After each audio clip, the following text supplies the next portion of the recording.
Construction worker, sabi ng iba, construction worker sila at pinamalit ng mga mayayaman.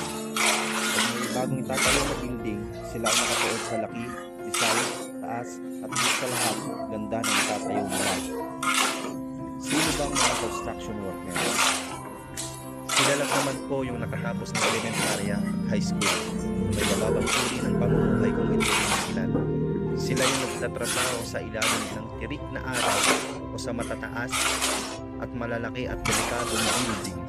Sila yung hindi iniisip na mahulog o mabagsakan na mabigat na bagay sapagkat iniisip nila kung paano bubuhayin ang kanilang pamilya sa tamang paraan na walang inaapakan na trabaho. Sila yung kahit mahirap at mabigat na trabaho, umulan umaraw, tuloy lang sa pagtatrabaho. Pero maliit ang sweldo, initiis nila para sa pamilya.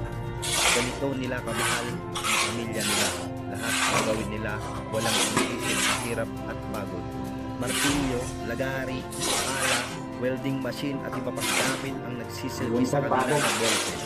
Sila yung madalas baon, sardinas, itlog, tuyo, teles, minsan chicheria, kasi na lang pero masaya na sila doon. Isa sila sa minit pinagkakasyang maliit na sweldo at minsan kulang pa.